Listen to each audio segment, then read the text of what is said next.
Howdy, friends. Phil here. Thanks for spending your time with me today on this video. Today, I'm going to be breaking down a cue that I wrote a few years ago and put into a non-exclusive license with a company called Phillip. However, I've decided to release it on streaming services as well, and it is currently available wherever music is streamed on major platforms. So if you're looking for an epic soundtrack to whatever you're doing, whether it's driving or going to the gym or petting your cat in an epic way, I don't know. Maybe there's a way to pet your cat in an epic way. Share your experiences if you've ever had that. Without further ado, I'm going to be disappearing to the right side of your screen and on the way down. So that way you can take a look at the cue here. I'm running Persona Studio 1 Professional here. And it's a great DAW. It's one that I started on in 2017. And I've experimented with others. And this is just my personal preference. Doesn't mean you have to use Persona Studio 1. But any DAW has its advantages and disadvantages and pros and cons, but this certainly works very well for my purposes and has worked very well for other music composers and producers. So without further ado, we'll go over certain sections of the cue. I'll do a full run through at this moment. This is To the Victor, available on streaming services all over the place. And after we do the full run through of the cue, we'll talk about the elements that I've added and some things that I considered while I was producing this. So here we go.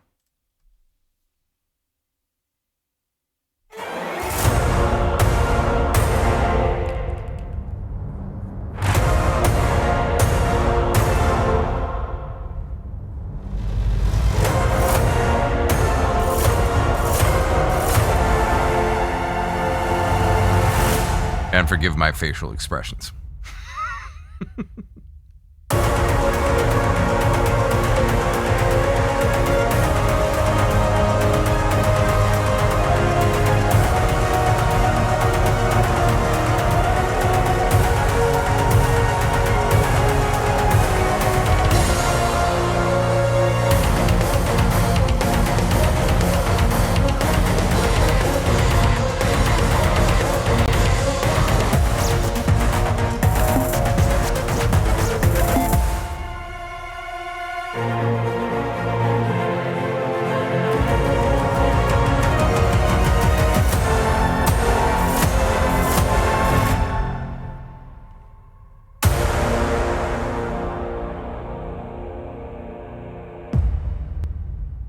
All right.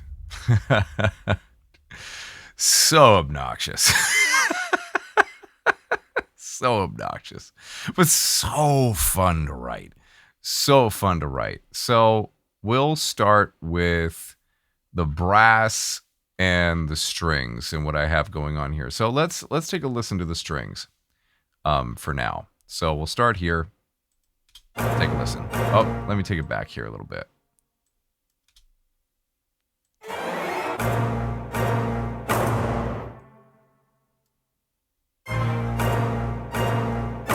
You notice that there's a lot of missing pieces to the music.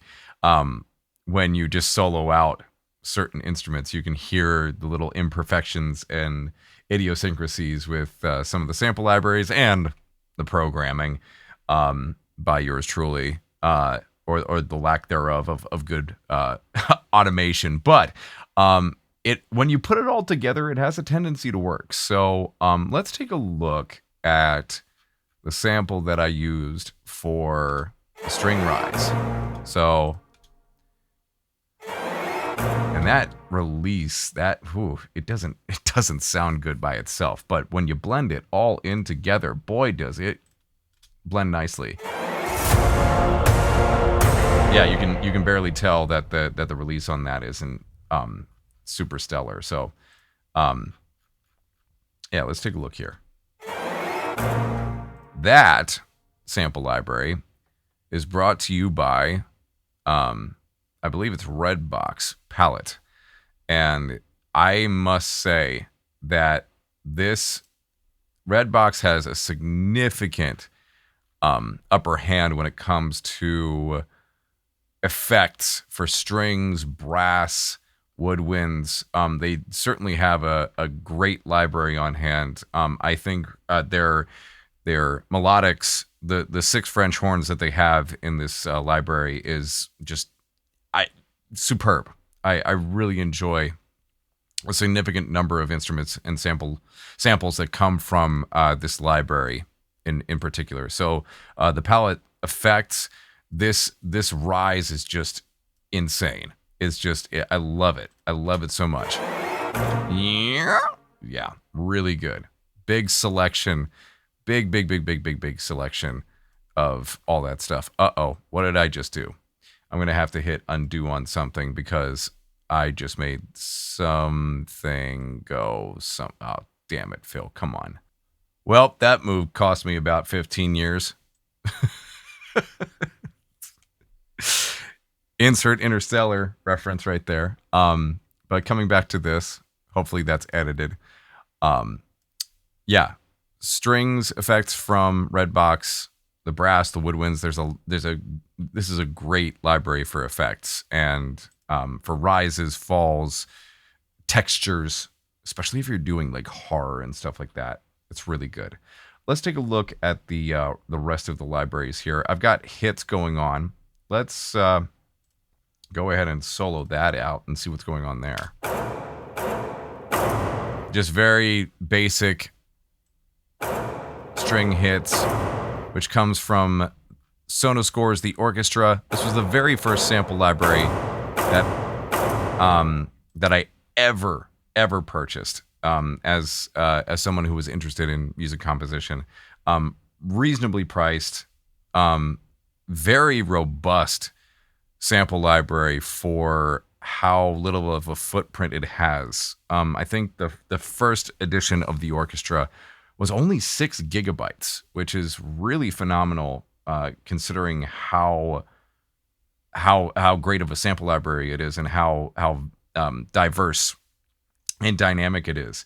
So definitely a great starter library for anybody out there who's just getting started with virtual orchestration and this type of stuff. The Orchestra Complete includes these string effects and has a lot of great features. So kudos to Sonoscore.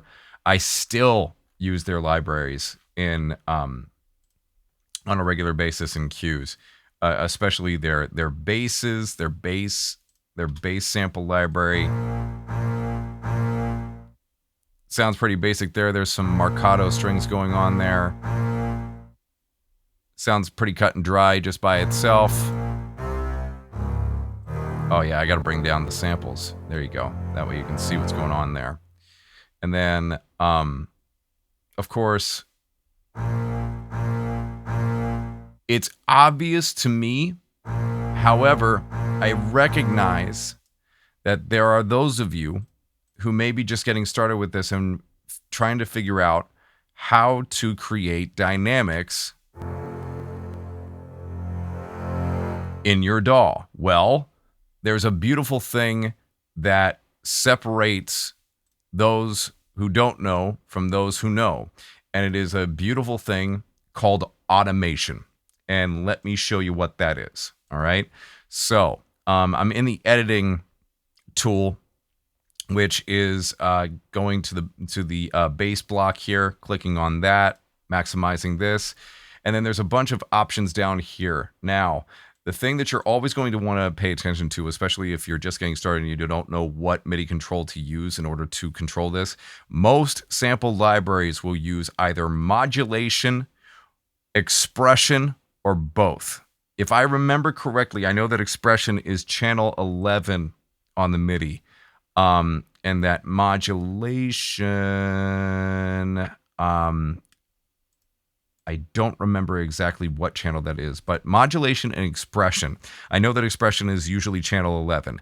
If you can control those two things, either with a controller or with your mouse, that is going to make a major difference in the realism and sound of your instruments.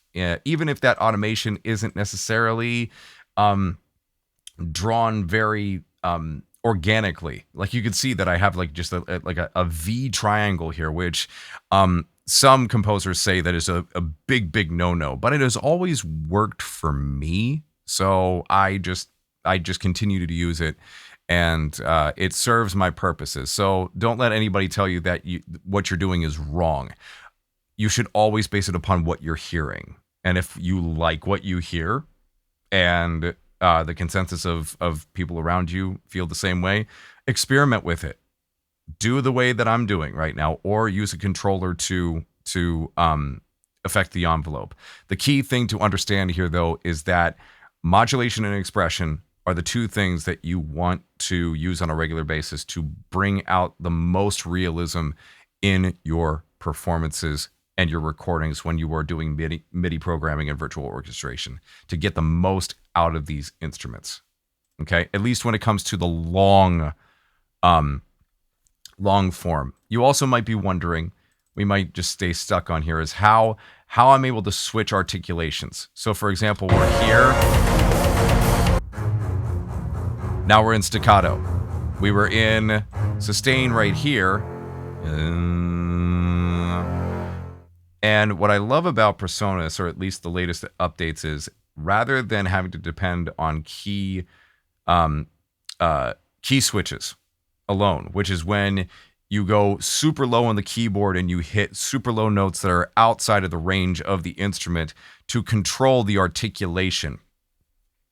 They don't show up on the keyboard anymore with Presonus. You can actually program them into a feature called sound variations, where you can program the key switches into this module or this feature that's included in Presonus, and then just draw it down here. That way you don't have to. The major advantage to that is that when you are sending this to an arranger, the key switch will not show up. If my understanding is correct, the key switch will not show up as a ghost note in the MIDI if the arranger goes to, like, the arranger won't have to delete the key switches. That's what I'm trying to say.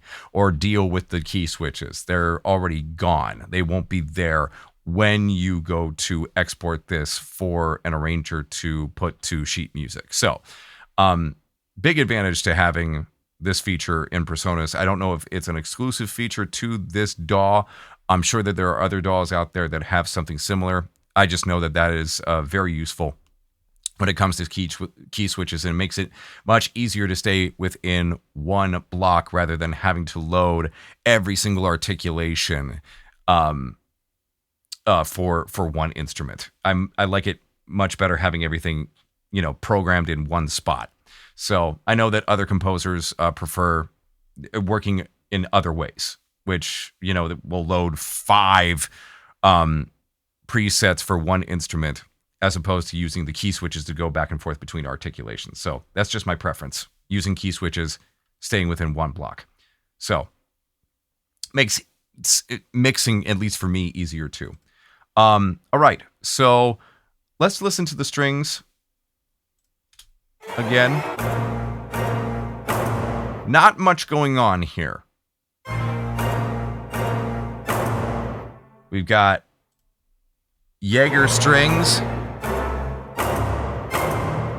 at least the violins, and then the trills are being done by Sonoscore again. The orchestra complete.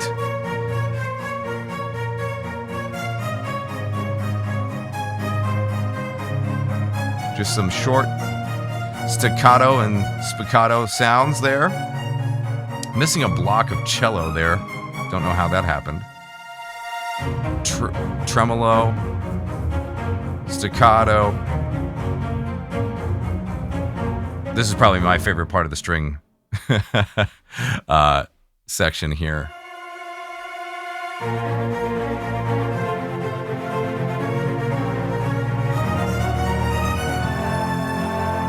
Yeah, I like that a lot.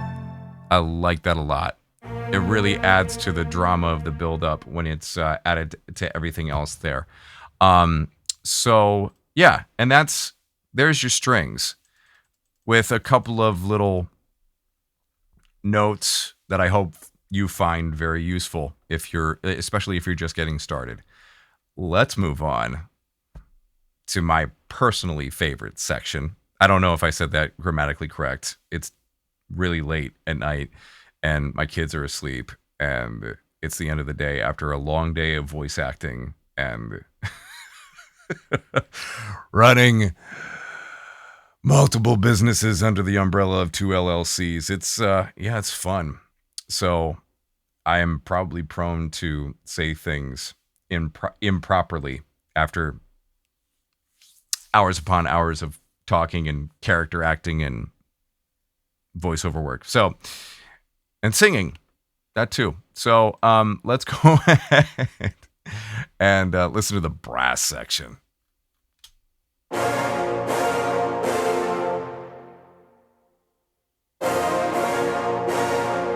Just nasty.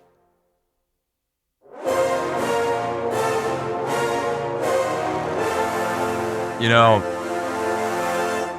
the one thing that I really enjoyed adding into the mix with this specific cue was the rips in the French horns. Let's take a listen to that.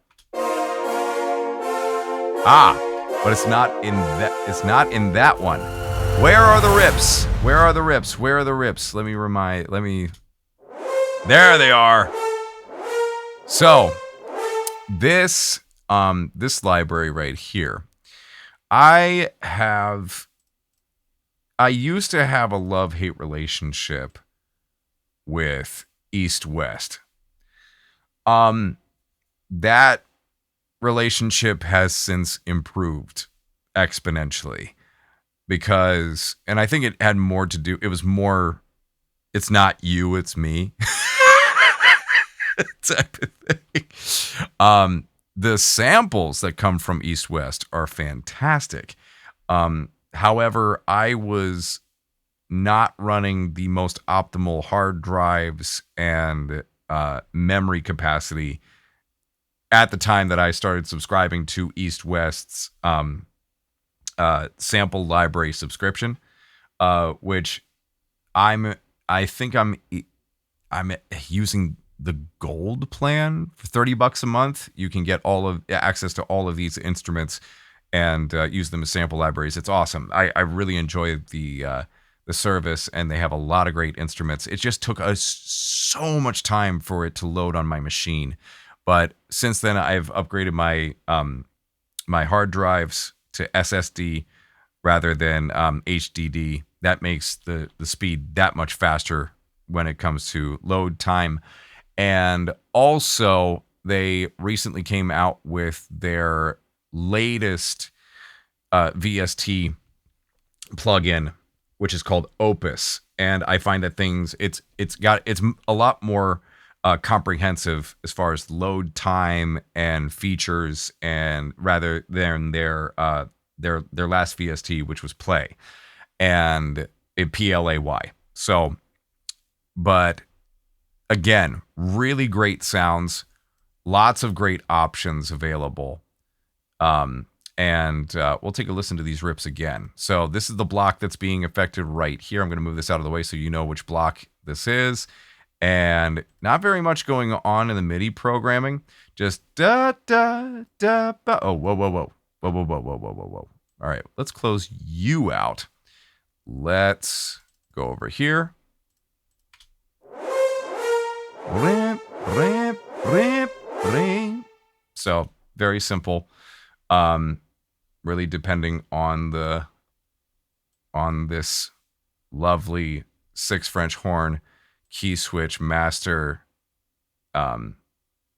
VST, which that stands for virtual. Oh gosh, come on, Freeman, you know this. It's virtual. It's a virtual instrument. VST. It's a virtual instrument or virtual plugin essentially. Yeah. So that being said, I really like ribs and French horns. I decided to put it on this track.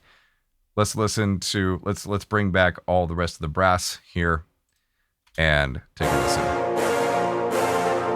Really nice and nasty, especially that low brass. I've got a mixture of really nice library from Audio Imperia called Talos. It's their Epic Brass Ensemble library. Reasonably priced, really, really nice, nasty sound. As far as the brass is concerned, and this is something that Daniel James in his breakdowns, in his composition breakdowns, talks about when he was working with their libraries. There is a slight issue with their transition in their long, like their sustains and in the brass sustains and the legatos, where the curve in the modulation and expression, you can distinctly hear where it transitions from the soft, like piano and mezzo piano, to forte, mezzo forte. It's like the samples don't blend quite perfectly. And there are other sample libraries, at least in my opinion, that blend much more smoothly. So that is something to watch for. But the trade-off that you get with this specific library is just how insanely loud this sounds. So like, and just in your face. So let's take a listen to how in your face just this one sample library, low brass Talos, is. Okay, so we're going to take a listen. Up.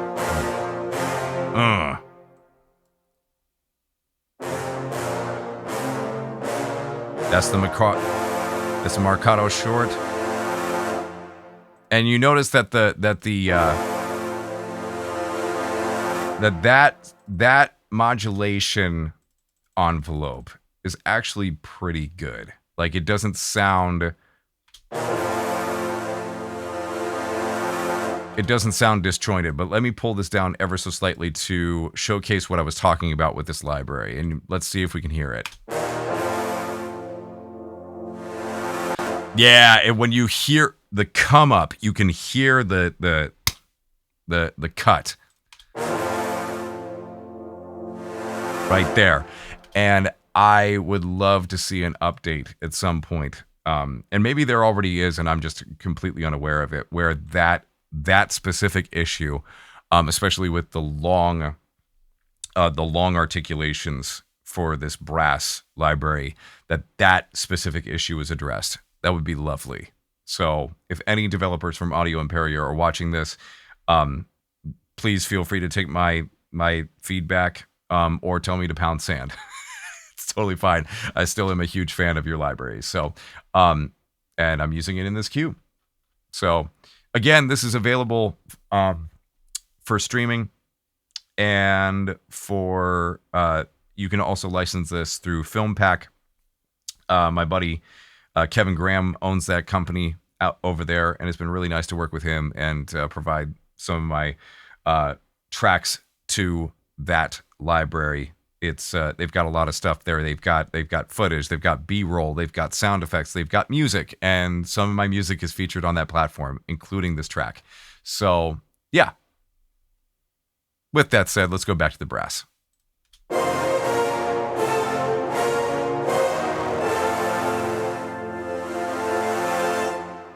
And we're going to go back to the low brass because I love low brass. I played tuba in middle school and high school, so I'm partial. We're going to mute everything, and we are just going to, well, hold on. Evil Brass, coming from the orchestra complete. Listen to, now, again, Sonascore for the win. Great starter sample library. Listen to how nasty this one sounds. Ugh. So if you layer that And I'm just showing you like where it's playing. This is the sample library that's playing right now. Yeah, sounds really. And if you pair it with the Talos, this is how it sounds.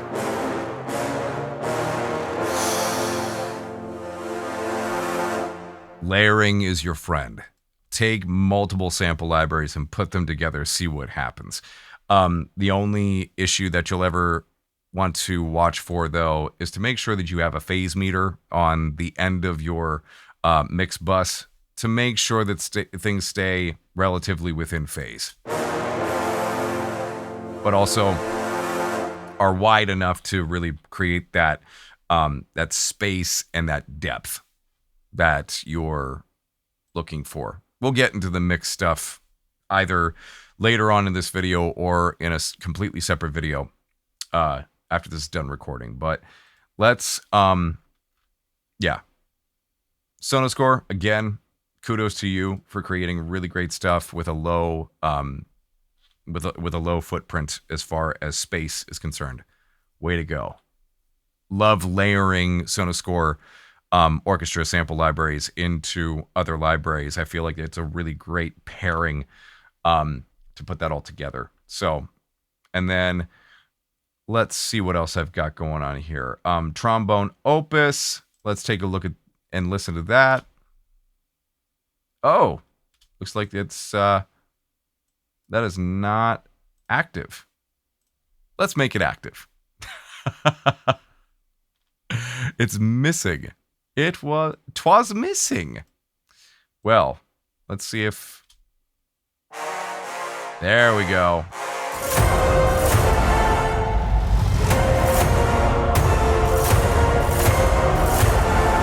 Yeah, there it is.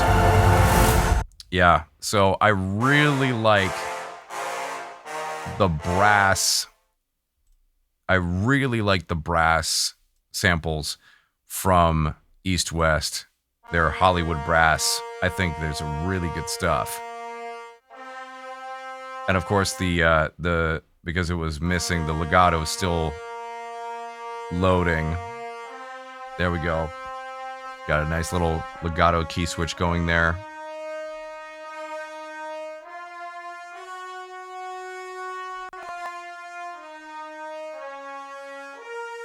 Yeah, good stuff. And that's paired with, let's see. Yep, I've got French horn opus doing a lot of legwork with the legato part here.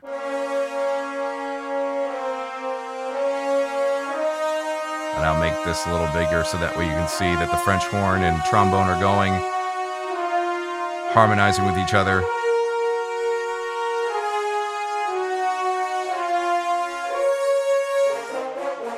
And then you can see the automation curves here. Again, this is blasphemous that I'm using triangles and not like using hard edges rather than drawing or using a console to shape the envelopes. I'm working on that.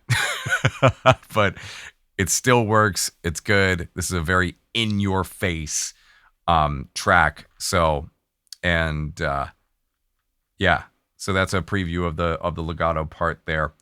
I appreciate everybody's patience. I'm jumping around a lot because there's I could spend hours just breaking this down because there is a lot to share. Let's see. I also layered in. Here's French horns. Here is sorry. This is Palettes French horn. That's Sonoscore. That's tenor horns. Here we go. That's Redbox's Palette legato French horns, which I am about to show you. So stand by as I mute everything. Yeah, trombone, go away. Now, I love layering this into things. So this is the, yeah, listen to this.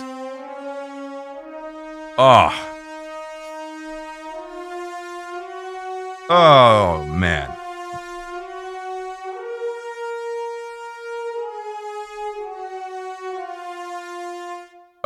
I love I absolutely adore Red Box's French horns. Like the 6 French horns that come from Palette Melodics is just lovely.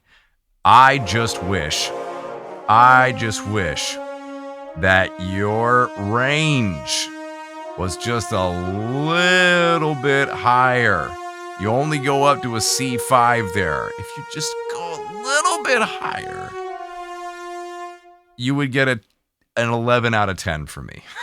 You would get 11 out of 10. You're at about like a 9 out of 10 right now. I just love the tone, but that you expand that range. Expand that range. Red Box. Get back to me on that. Maybe you've done it and I'm just unaware of the update, but just love that. Very little automation going on there actually, which is surprising. But it's a very in your face type of track. So, let's see. There's some really nice things going on with the trumpets too in this section. So let's listen to that.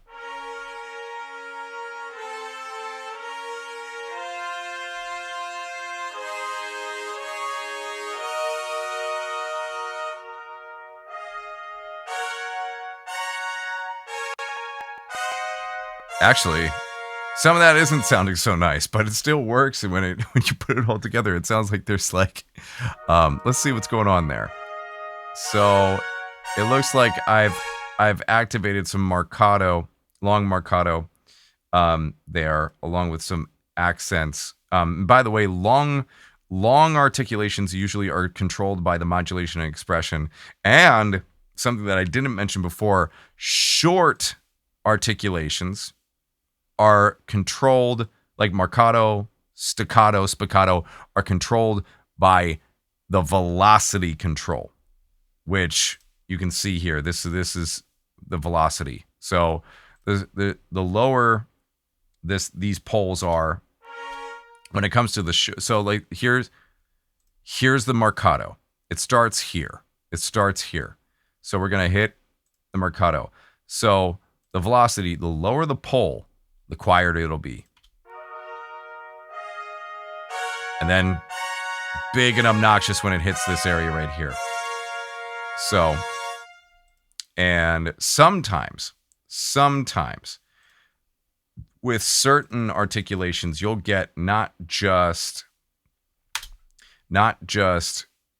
a long articulation, but you'll also pair it with a short articulation. For example, if we changed this to sustained accent max, now it has an accent. That sounds really nice there. Which they're pairing a staccato sample with a sustained sample to get that. So, and to prove that, we're going to bring this down.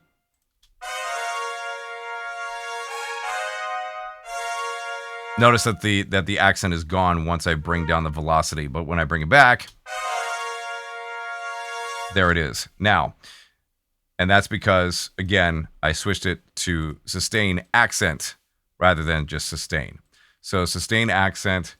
Let's switch things around now. Let's take away all the modulation here and just keep the velocity. Okay, so we've turned down all of the long form.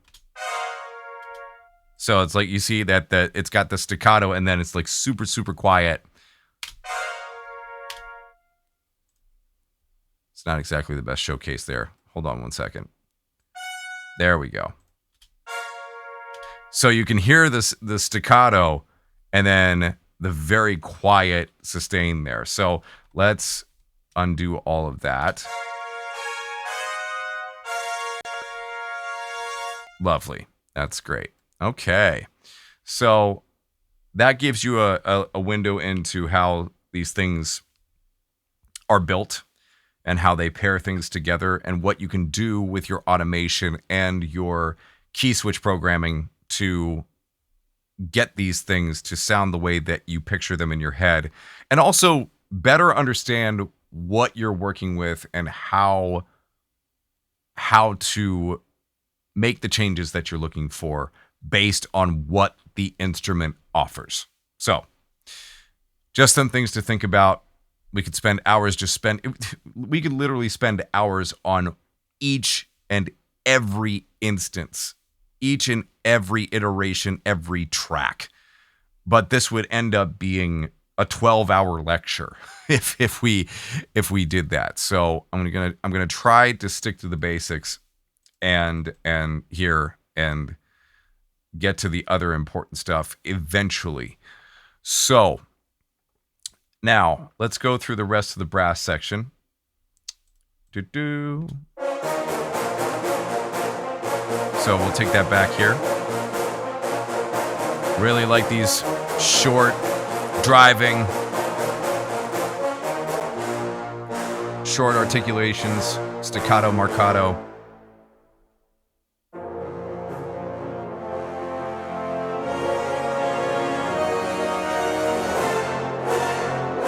Rips come back. Yeah. Nice. Lots of stacking and blending happening with all of that, using multiple sample libraries to get that really thick sound. So that build up, there's a mixture of short articulations and long articulations there.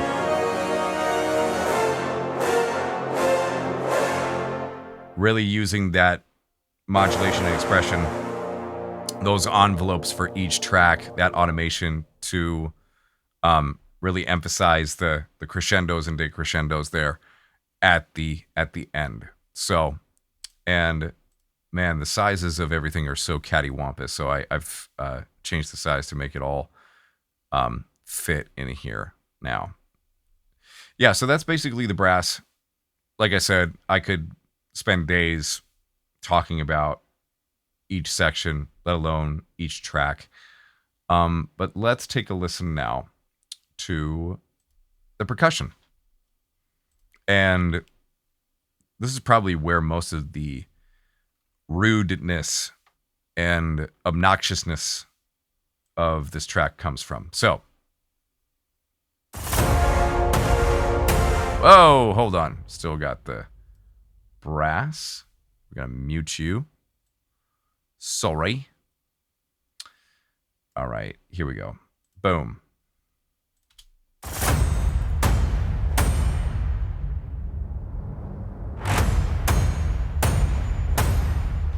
Just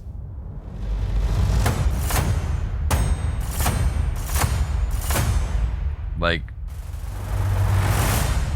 why? Why? Like, and then there's another part of me that's like, why not? Why the not? Yeah, it's your music. Do what you want with it. First of all, there's a free plugin. There's a free sample library that's on this. It's called Ferrum. I don't know if it's still free or not, but boy, oh boy, does this thing kick. Stand by and I'll solo this out so you can take a listen to just how absolutely ridiculous this thing is. Free, last time I checked. Yeah, free edition. Boom. Ugh. Lots of great sounds from this sample library. It's clipping. I don't care. Oh. And that's all just coming from there. Anvils and really, really great.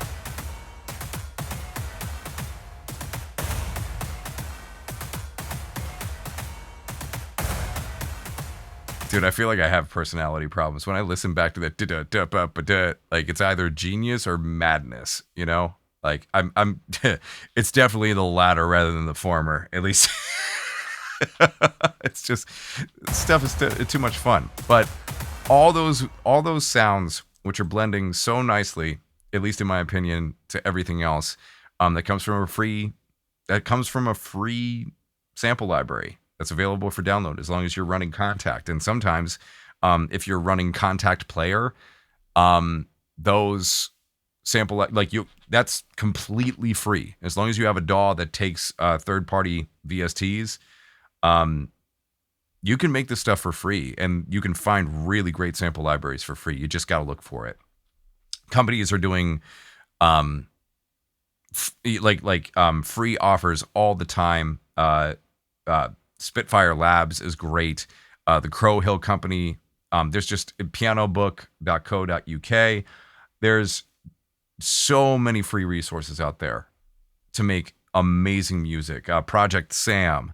So these are just some of the names.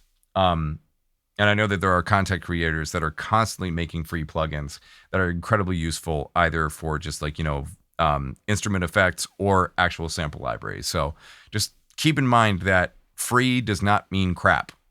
You can find really great industry standard stuff that you can blend into your paid sample libraries, and you never have to really worry about whether or not, is this is the music supervisor or is my client going to notice? Very likely not, if you play the instrument properly. It's all about what you bring to the table rather than the instrument itself. Think of Tom Morello from Rage Against the Machine. You give him a Squier, which is, for those of you who don't know, the Squier is like one of the lowest end guitars that you can get. Great starter guitar for anybody getting into it for the very first time. Tom Morello is going to make a Squier sound bitchin'. He's going to make it sound great because he's Tom Morello, not because it's a Squier. Does that make sense? You give a custom built PRS to somebody who's only been playing guitar for a month. It's not the instrument, it's the player. And I'll say that it's also the relationship between the instrument and the player that's the most important thing. So if it's free, you can still make really good stuff out of it. So, and blend it into your other stuff. So lots of great things going on. All right, sorry. We'll get to the voices and the other fun stuff soon. The other thing that I have, I forget how to pronounce this, but this comes from Audio Imperia yet again. I believe this is Cerberus or Cerberus. I think that's how you pronounce it. I just looked this up like an hour ago, and I don't remember. But it's a really great percussion library that comes from Audio Imperia. I got all of these Audio Imperia libraries in a bundle a few years back. Great. I really like these sample libraries. I think that Audio Imperia does a great job. So, this is, let's go ahead and solo that out. This is Cerebrus. Correct me in the comments, please. This is this terrific Greek name 3-head dog drum ensemble that I use way too much. So let's take a listen to that. Yeah, so it's this one up here. Epic mixes stacked. Yeah.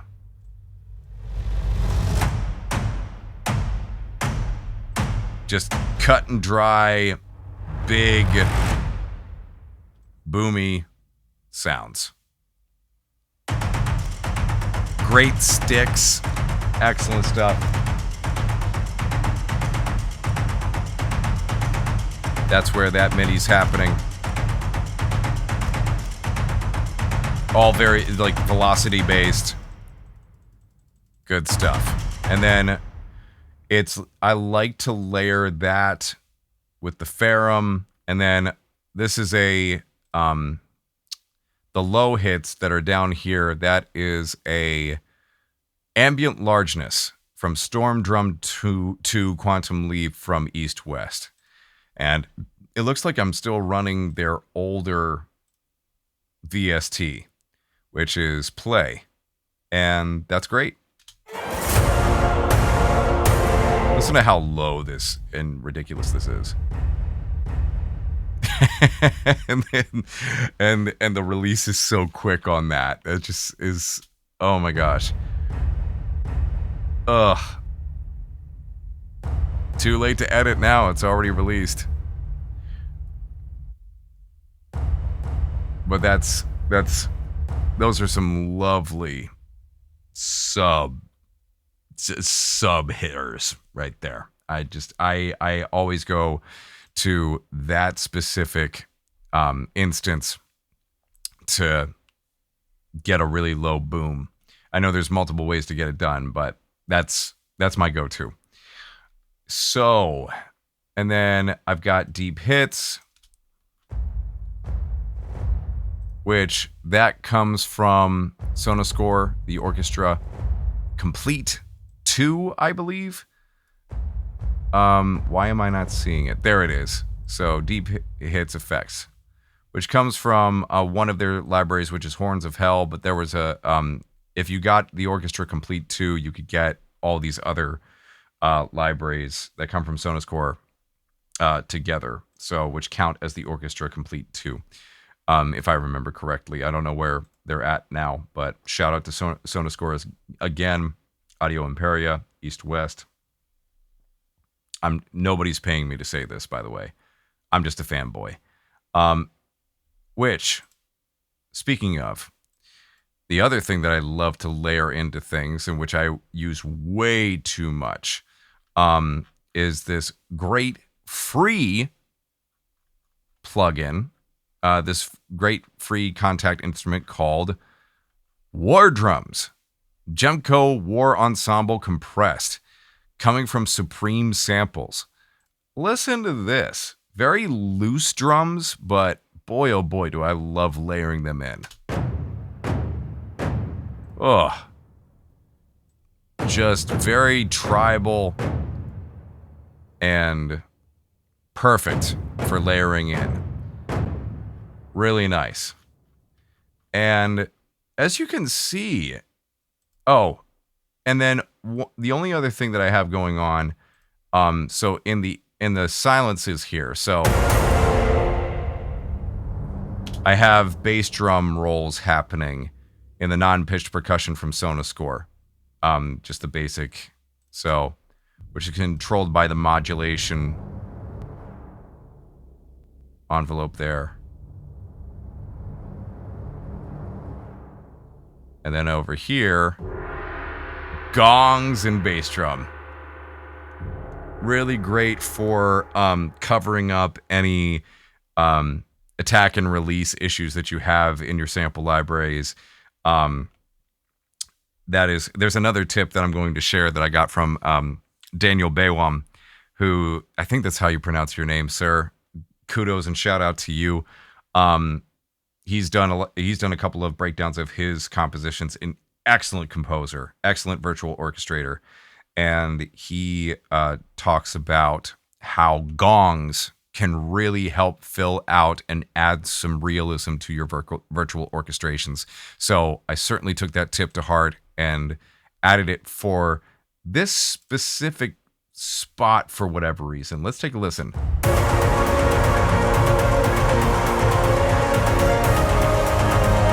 And nowhere else. All right, don't know what I was smoking that day, but joke's on you, I don't smoke. At least not anymore. Never did the tobacco, let's put it that way. Let's see. I can't believe I just admitted that on camera, but whatever. Whatever. I'm an old man now. I'm boring. Pretty much straight edge. It's a good time. And I spend my time doing this and other fun things. So anyway, back to this. So yeah, we've got gongs and bass and just not many instances rather in the percussion folder that I have here. All very powerful sample libraries though. All very effective, and especially when they're put together. My gosh.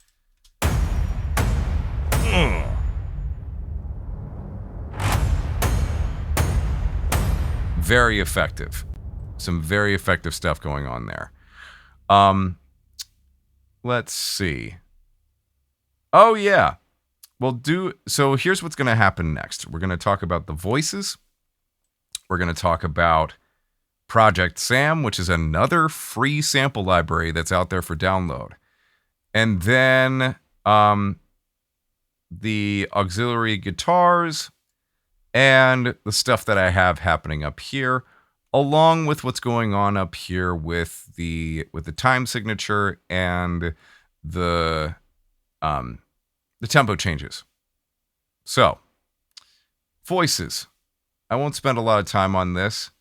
I love this library. It's a little hefty when it comes to memory and CPU usage, but it's Oceana Choir from Performance Samples.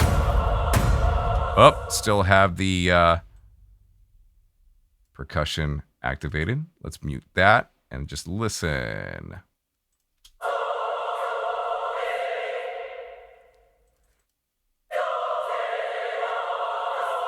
Oh, so epic.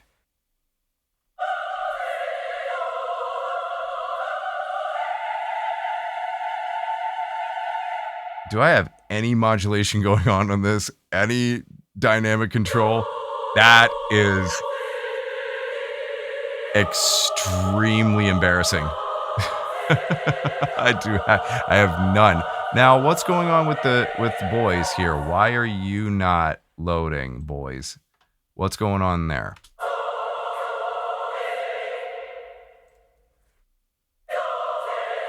All right, hold on. All right, you're in there. You're just a little quieter.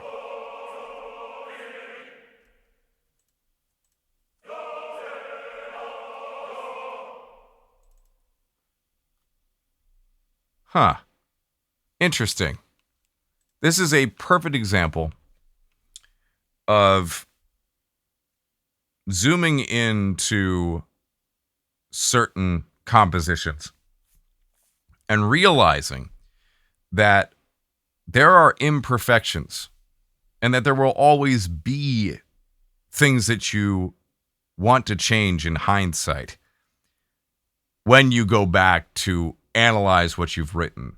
I completed this actually a few years ago and only just recently released it on streaming services after doing just a quick mix and master just to get it a little fine-tuned to my liking, at least at this stage in my life.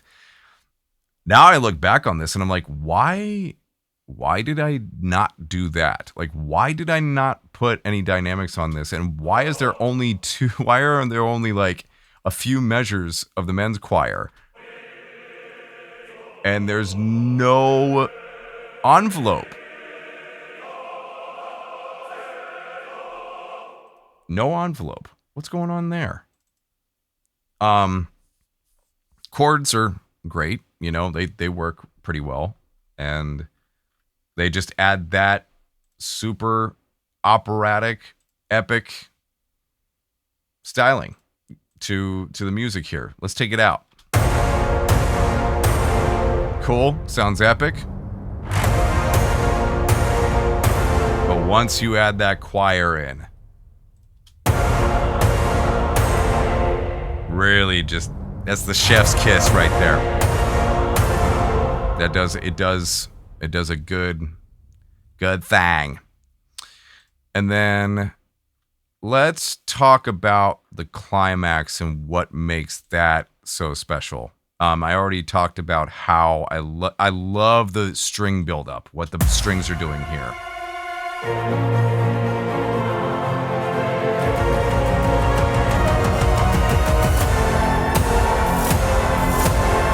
But there's some other things going on there, especially at the climax of this piece, that I want to showcase here and talk about. So, first and foremost, the unstable guitar, another free plugin from Clang. Listen to this beauty. Oh, love it. So the pitch bend.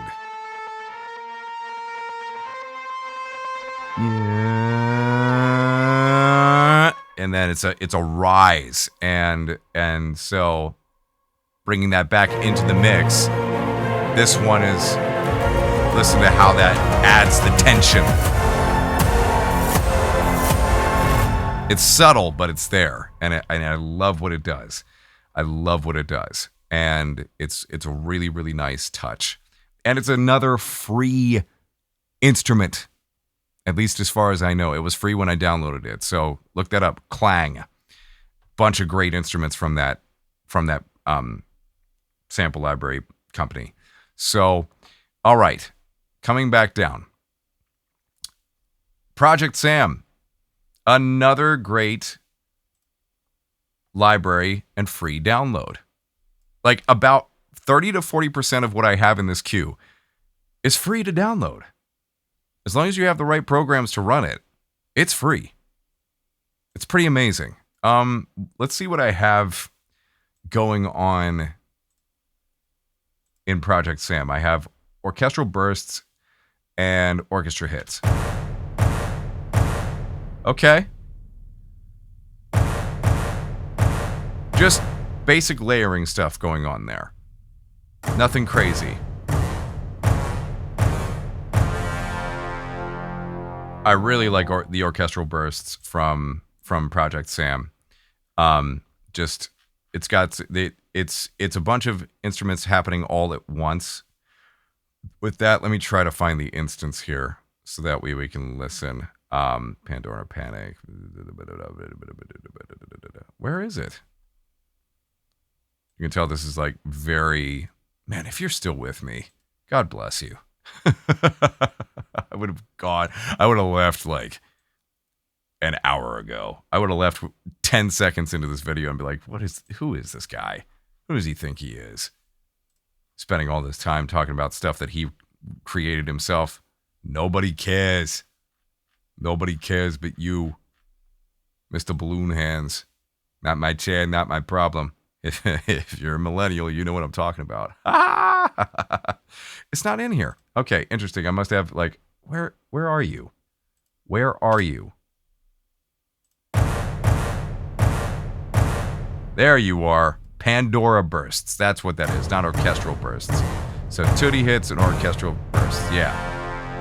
Nice. So there's like a bass drum and a couple other things going on in the Pandora burst. Let's listen.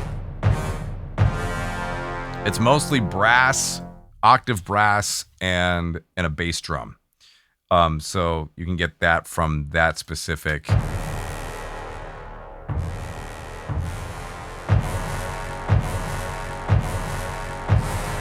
Yeah, which adding all of that into, well, this is it. This is the track without it.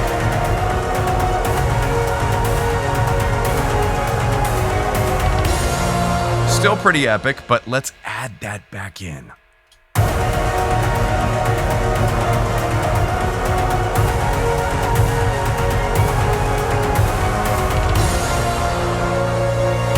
Again, it's subtle, but it adds just a little more depth. The emphasis of the bass drum and the octave brasses in that free sample library just add a little bit more drive to get that specific part across. So, and again, value. There's a lot of free stuff out there packed with value that you can use in your queues. And haters be damned. You don't have to pay for sample libraries in order to make something really great and really valuable for your clients. So, or for yourself for that matter. Trailer guitars from Audio Imperia. This is a pretty decent little thing here. So this cue is extremely attention deficit and hyperactive, just like the person who wrote it.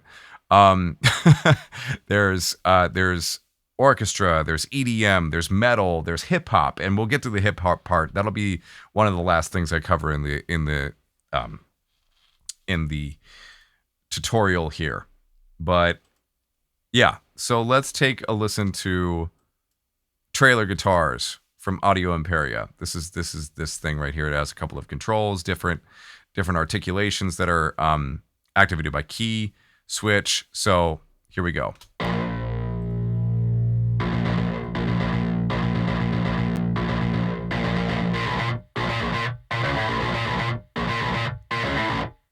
Pretty basic stuff. I like it. It's good. Does the job. I added a little bit of distortion with the stock distortion plugin. That's here. It is also, I also added well, we'll get to the distortion buses and all the other mix bus things that I have in this specific template, either in this video or in another video that's way more organized. I'm going to get better at this as time goes on. I promise. But yeah, trailer guitars, adding a nice little crunch to this specific spot right here. Especially coming here.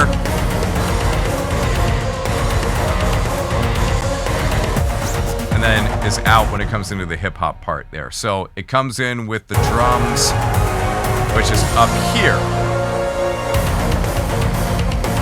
And the instance of the drum kit comes from Easy Drummer from,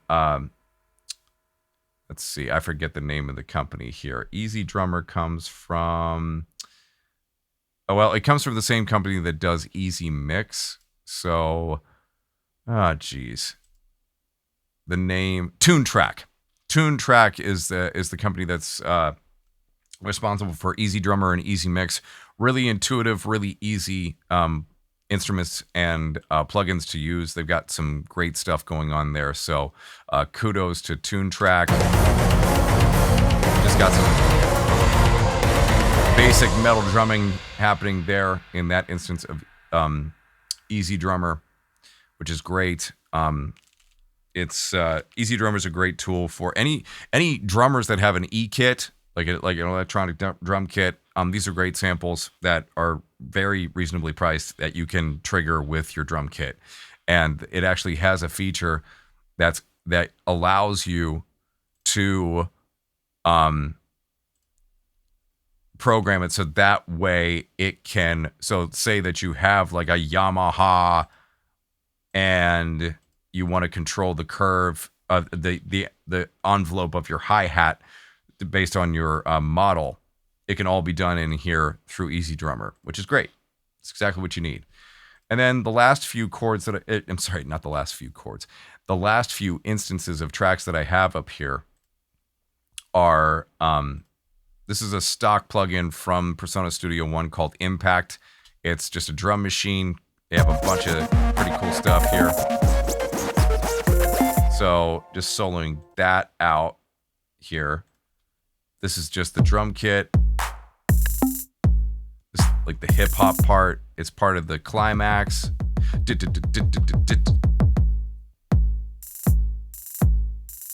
So yeah, it's got like some hi-hat and some bass going on here. Here's the programming for that.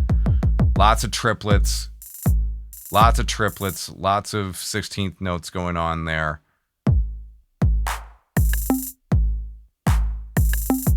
Yeah. And then the synth, what's the synth doing?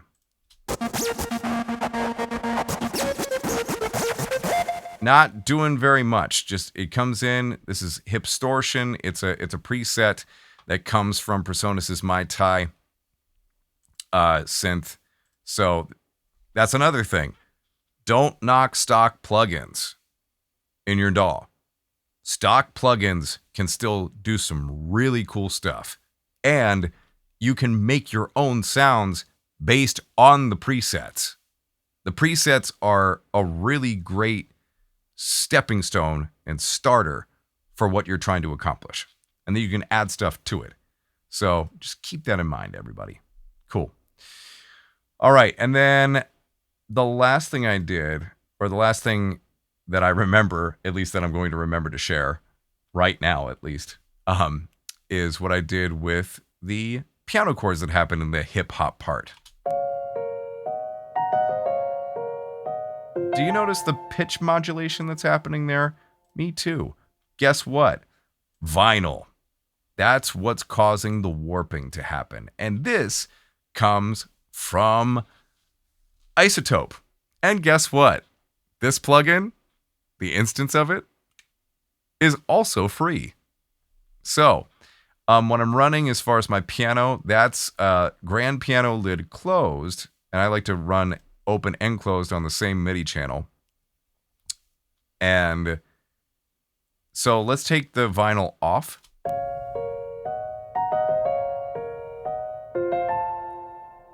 Sounds very nice, but once you add the vinyl, it just adds that nice color.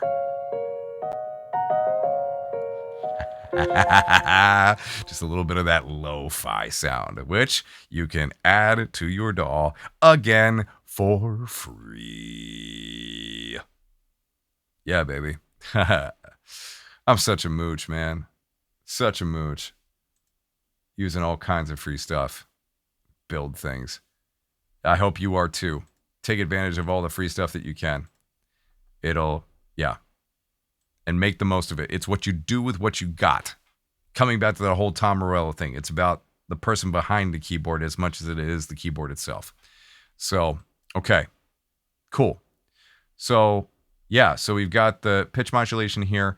I'm also going to see whether or not I have everything tuned to 440 or whether I have things knocked sharp. Okay, I do. It looks like, but I'm not using angry brass. So something else that Daniel Bewam talks about in his breakdowns, which I think is genius, which I don't know if I actually ended up doing at all in these cues. It looks like in this cue specifically, rather,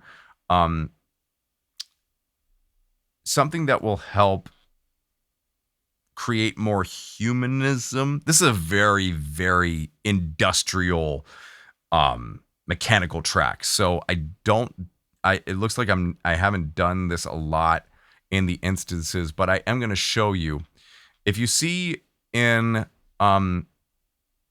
there's a tune feature in most contact instruments that allows you to either bump up or down the pitch a few cents. And I find that if you, let's say, for example, let's take the strings. I've done this with other cues, not necessarily for this one, but if you bump this one up by like 0.05, that puts a slight sharpness on that instrument. And then let's say that you add, a little bit of, you make the basses just a little bit flat. Actually, I'd like to make the higher strings flatter just by just a few cents, and then the bass a slightly sharper a few cents. Why? Absolutely no logic to it whatsoever. It is literally based on a personal preference, based on what I've heard and the fact that I really enjoy this album, Red Hot Chili Peppers' Blood Sugar Sex Magic, that was produced by Rick Rubin.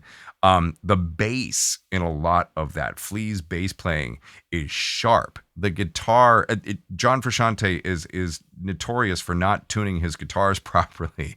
So there's just this really nice, oozy, not exactly perfect sound that makes that album what it is. However you feel about Red Hot Chili Peppers, you have to acknowledge the artistry of that specific album and how unique it is and the reason why it is. So, something to consider when you're writing cues. Does it happen in this cue? No. So the lesson being, write for the specific cue and what it calls for.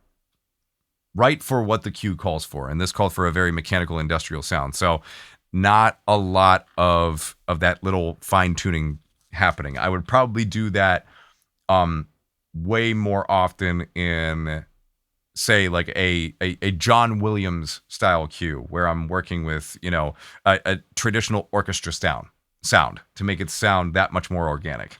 So, cool. So I believe that covers most of the instruments. I don't think that there is anything else any other instruments that I haven't covered, or at least sections that I forgot to cover. The favorites, in regards to the libraries that I'm using. The fact that I'm using a lot of free libraries in this queue, which is just really awesome, and I hope is an eye-opener for anybody watching this who's not familiar with it and just getting into it, scared that they are going to spend all their money on these sample libraries and not be able to get started. No. You got plenty of free resources out there to get started. And you'll build up, you'll save the money, you'll get the tools necessary, and you'll find the work to at least break even. Yeah. It's totally worth it. Totally worth getting the free stuff and totally worth buying the paid stuff, but you can get started for free. Or with a very, very, at least with a very low barrier to entry. You can get started. Absolutely. Laptop doesn't have to be perfect. You don't have to have all the state-of-the-art equipment to at least start practicing and start writing some really good stuff with free material. So, and stock plugins, as long as you know how to use it, they work perfectly fine for your purposes. All right. Now, these are really stupid instances that are only done for the sake of pacing. Most of it is at 120, and you see there's a little dip here and a big old gap there to create more space. It is arbitrary. It is very unprofessional in my opinion. So it just adds a little bit more silence there. But the whole point being is that using tempo envelopes, whatever DAW that you're using, take advantage of this, because this can be huge when it comes to writing cues. Like you can, if you import a cue or a whole TV episode or whatever you're doing into this, your tempo map, your tempo envelope is going to be your go-to, your best friend when it comes to that, along with placing your signatures and making sure that you understand time signature and how that works and mathematically syncs to whatever you're writing.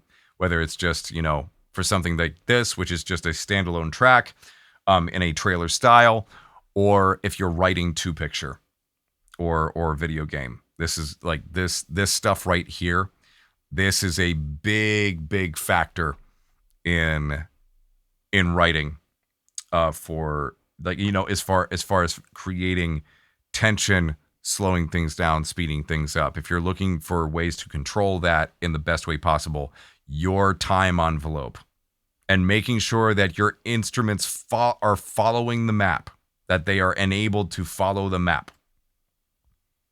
it's going to make a huge difference in your cues.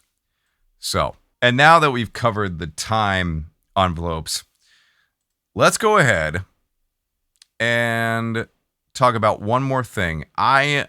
Because this has gone way too long. At least in my opinion, it's way too long. If you are still here, you obviously are very obsessed with this stuff. As obsessed or more with the stuff than I am, or or there's some weird infatuation with yours truly, which, okay, I don't know what you see. It's not much here, I just clipped the microphone. But anyway, the last thing I'll talk about, I will, as far as my processing, mixing, and mastering chain, I'm going to save that for another video. This has gone way too long, and there's a lot of ridiculousness happening with all the buses and stuff like that. But the last thing that I'll talk about, which really helps glue a lot of things together, is bussing your reverbs and then sending your instrument buses to said reverbs to really add some glue.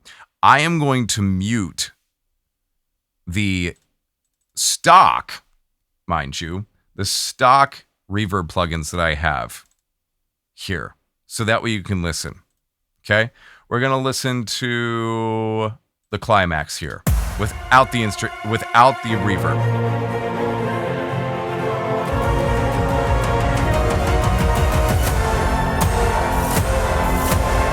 still sounds pretty cool, right? All right. But now, let's add the reverb back in. Up.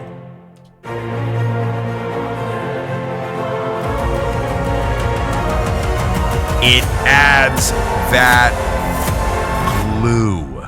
It adds glue. So, and it's going to be very difficult to bring you anything that's comprehensive or organized here with this cue because of how just discombobulated it is. But what I will say is this. What I usually do is I will take the main bus, which is the mix bus that's everything pretty much is routing to. And then I will route it to the reverb, delay, distortion. I do have distortion going as like a parallel distortion, which sometimes, and it looks like I did it with this instance, I added a send of the brass bus to the distortion because it adds just a little bit of bite there. And you'll hear that here. And I think I added a little bit of percussion there as well. Just a little bit of crunch that's in the background. So the moral of what I'm saying here is that having some fundamental understanding of how mixing works and how to make your orchestral cues and musical cues sound better, having music production knowledge, at least the basics, is going to be extremely beneficial for you moving forward. So know how to bus your reverbs, your delays, your distortions. So that way the thing that you want to avoid is putting plugins on every single flippin' channel. You want to be very minimal with the plugins and effects, whether stock or third party, onto your main instruments. You usually want to save that for your buses and your group buses, like what everything is routing to, because of processing speed and power and being as efficient and effective as possible with your mixes. A very common mistake that mixers, beginner mixers make is that they add plugins to every single insert, every single iteration. That would be like adding plugins like EQ and compression to every single one of these instruments. You want to avoid doing that. You want to get a good balance first and then start shaping and molding in the groups. That's how you want to do it. So we started with reverb and we ended with group buses. We're not going to get into the main mix chain. We're not going to get into the master chain. Not in this video. Maybe in a future video. I'm not going to make any promises that I can't keep. Don't know when I'm going to be doing this again. I'm a father of two. I'm the lead singer and bass player in my band Small Town Titans. The Will It Riff guys, the Grinch guys, the Ride guys, the Man guys. That's the band. I've got an 80-pound husky that drives me nuts. And a significant student body of voice students, a list of voice acting and voiceover clients that are amazing, but the jobs that I'm doing right now are extremely demanding. And so I don't know when I'm going to do this again, but music composition, of all those things that I do, voice acting, voice instruction, and being in a rock and roll band, music composition is my first love. This is it. This is the thing that I started with. I was a toddler when I started playing with a piano, making crazy sounds and recording on cassette tape with my dad and making sound effects and Foley and stories and all that stuff. It all started with music composition. This was my first thing. So if you're still here and you got a chance to hear that specific part of what I've just said, thank you. Thank you for sticking around. Thank you for being here. This has been really fun and lovely for you to stick around and listen to this whole cue. Again, this is available on Film Pack. I will put the links in the description. So if you want to license this for one of your projects, go to Film Pack to do that. It is available online there for you to download and use for whatever project that you have going on. And this is also available for streaming on all major streaming platforms. So again, my name is Phillip Nathaniel Freeman. Thank you so much for your time. Thank you for watching. I hope you found this entertaining as well as useful, and I will see you in the next video. Thank you so much. Bye.